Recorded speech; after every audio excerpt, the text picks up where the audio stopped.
নমস্কার, শম্পা সিজিবিজিতে আপনাদের স্বাগত। গুজরাট ভ্রমণের দ্বিতীয় পর্বে আপনাদের স্বাগত। আজ গির ফরেস্ট আর দিউ যাব আমরা। এই বনবিহার রিসর্ট, এখানে আমরা কাল রাত আড়াইটের সময় এসেছি। রাত্রে কিছুই দেখতে পাইনি, এত সুন্দর রিসর্ট। একটা পর্ব লেগে যাবে এটা দেখাতে। কটেজ শুরু হয়েছে ওখান থেকে, এই যে কটেজে এইভাবে পশু পাখিদের সব ছবি ভাবেই আছে আটকানো। এইটাতে আমরা ছিলাম রাতে, এখন আবার প্যাক আপ, একটু তাও দেখিয়ে দিচ্ছি রুমটা। এই দেখুন, হর্নবিল আছে, কিংফিশার আছে। এবার আমরা এটা দেখে নিই। রুম,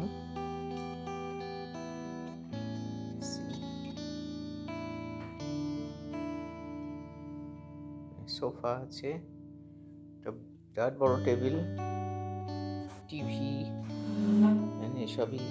চায়ের কেক ছিল, আমরা চাটা করে খেয়ে নিয়েছি, তাই জন্য কেকটা দেখাতে পারছি না। জলও দিয়েছিলেন ওনারা।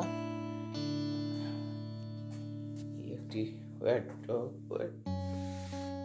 ওপেন ওয়ারড্রপ আর কি, আর হ্যাঙ্গার রয়েছে। ওয়াশরুমটা দেখায়, কোমর ঢুকেই বেসিন, সেন্ট্রালি করা আছে গরম জল, টাওয়েল, সমস্ত সাবানের সব রকম আছে, সাবান, শ্যাম্পু। ব্যবস্থা খুবই ভালো এবং পরিষ্কার। এখন আমাদের নির্ধারিত যে বাস, তাতে করেই আমরা যাচ্ছি। আমরা গির ফরেস্টে নিজস্ব বাসেই ঘুরবো। তো তার আগে আমরা, এখানেও ফরেস্ট রয়েছে, এর ভেতর দিয়ে রাস্তা আমরা যাচ্ছি। এবার আমাদের গেটের কাছে আমাদের বাসটা থাকবে, তারপরে গেটের ভিতর থেকে ওদের নিজস্ব বাসে আমাদের যেতে হবে।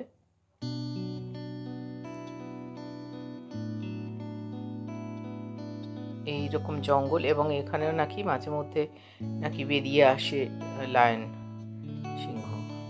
এইখানে এটা গেট থেকে এবার ওদের নিজস্ব বাসে করে আমরা যাচ্ছি সাফারিতে।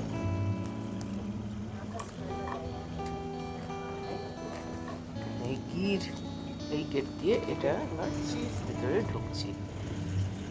এই গির বন্যপ্রাণী অভয়ারণ্য, এটি বিখ্যাত অভয়ারণ্য, যেখানে এশিয়াটিক সিংহের বিশ্বের মধ্যে একমাত্র প্রাকৃতিক আবাসস্থল হিসেবে পরিচিত। 1965 সালে এটি প্রতিষ্ঠা হয় এই উদ্যানটির।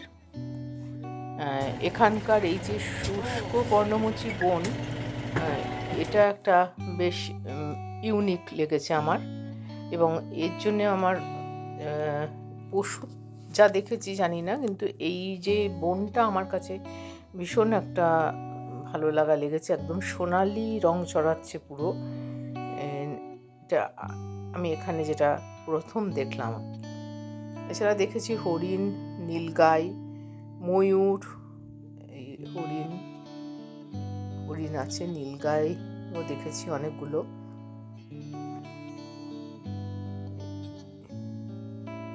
এই গাছের ওপর বেশ কিছু শকুন বসে আছে। শকুন তো এখন খুব কমে গেছে, কিন্তু এখানে অনেকগুলো শকুনকে দেখলাম। তো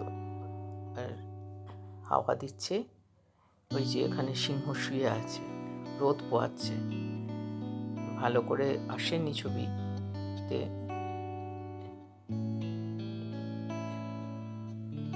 সিংহ আর সিংহীও আছে, ওই যে শুয়ে আছে এখানে। এই যে সোনালি যে শুষ্ক পর্ণমোচী বন, যেটা এটা পুরো দেখাচ্ছি। এই ঠিক মনে হচ্ছে যেন খড় বিছিয়ে রাখা হয়েছে, এমনই পুরো দেখতে।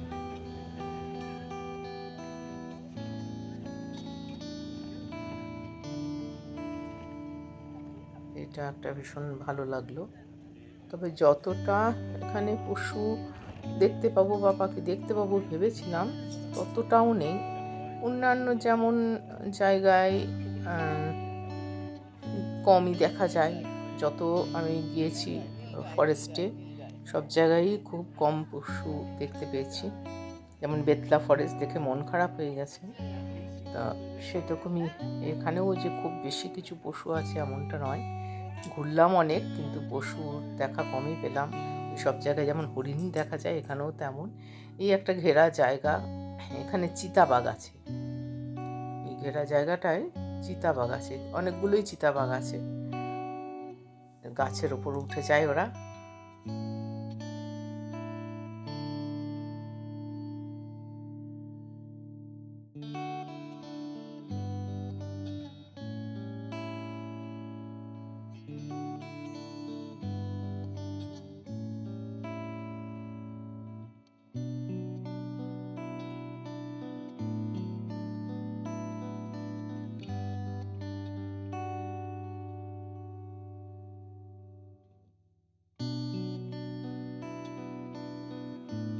এই যে একটা গাছের গুড়ির ওপরে বসে আছে।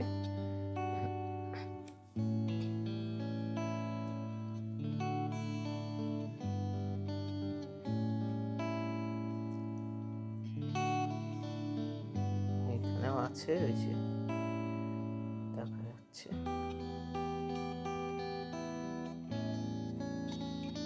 আমাদের হয়ে গেল চিতাবাঘ দেখা।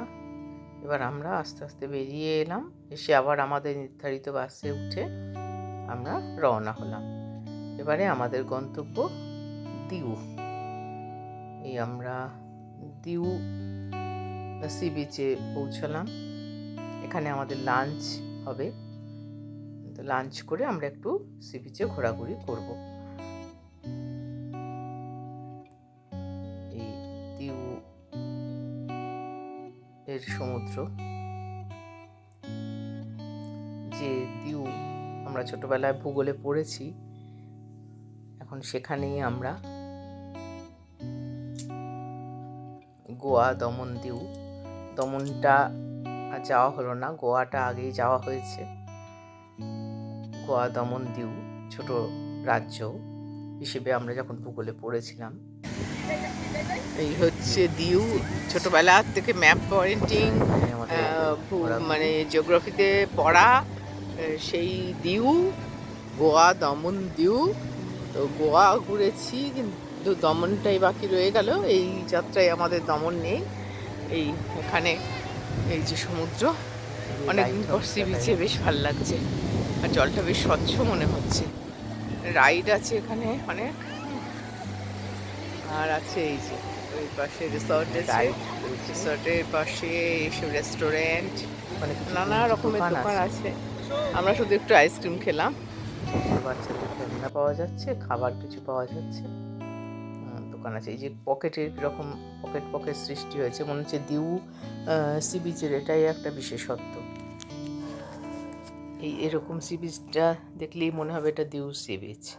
এখানে পকেট পকেট করে জল জমা হয়েছে, মানে জোয়ারের সময় জল আসে, এরকম জল জমা হয়েছে। একজন ফটোগ্রাফার এসে আমাদের, এখন তো ফটোগ্রাফারের ধরন বদলেছে, আমাদের ফটো তুলে দিয়ে ফোনে শুধু মানে সেটা দিয়ে দিলেন আর কি। তো তিনি আমাদের বেশ জোর করেই বললেন যে ফটো তুলে দেবেন। ঠিক আছে।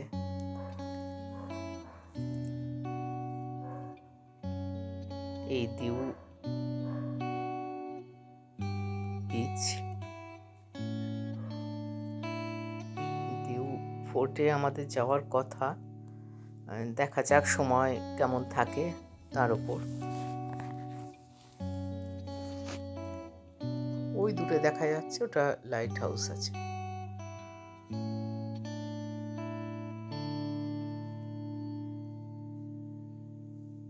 এই ফটোগ্রাফারের তোলা বুড়ো বুড়ির ছবি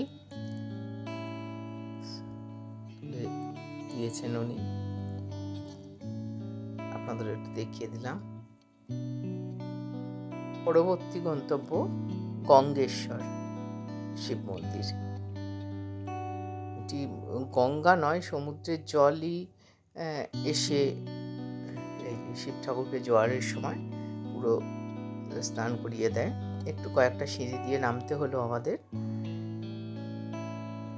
গঙ্গেশ্বর শিব লিঙ্গ, এখানে 5টি শিবলিঙ্গ আছে, বড় থেকে ছোট। পূজারী পুজো করছেন, কারণ জোয়ারের সময় তো আবার হবে না, তো এখন ভাটার সময়, তাই জন্য এখন পুজো চলছে। আমরাও বেশ করে পারলাম ছুঁয়ে পুজো দিতে। এই যে ফাঁকা জায়গা, এখান দিয়ে জোয়ারের জল এসে শিবলিঙ্গগুলিকে স্নান করিয়ে দেয়। আমরা সেইটা দেখতে পাইনি, কারণ এখন ভাটার সময়। সমুদ্র আর এই যে মন্দির, এইটি মন্দির। এই পরবর্তী গন্তব্য দিউ ফোর্ট, শান্ত সমুদ্র সৈকত। এই যে স্তম্ভটি দেখা যাচ্ছে, এটি ওই সাবমেরিন ডুবে মারা যাওয়া সৈনিকদের জন্য করা হয়েছে। আর ওই যে জাহাজ আকৃতি, ওইটি পানি কোঠা বা ফোর্টিম দোমার। এইবার আসছি যে ফোর্টের দেখা যাচ্ছে, আমরা নামলাম ফোর্টে। এই দিউ হচ্ছে নায়ডা গুহা, এই রঙিন ছকদা, ঐতিহাসিক গির্জা, প্রাচীর ঘেরা শহর ঝাঁপা, এই নিয়ে হলো দিউ বা দিউয়ের এইগুলি দিউয়ের প্রধান জায়গা। এই যে দিউ ফোর্ট কাজ চলছে ওখানে। আমাদের সময়াভাব এবং আমার শরীরটাও ঠিক ভালো নেই, তাই জন্য মানে ভেতরে যেতে পারলাম না, ঘোরার মতন আমার শরীরের অবস্থা ছিল না। আপনাদের আর ভেতরটা তাই দেখাতে পারলাম না। এইখানে এটা টিকিট কাউন্টার, টিকিট কেটে ফোর্টের ভেতর যেতে হবে। বেশ বড়, সময় লাগবে।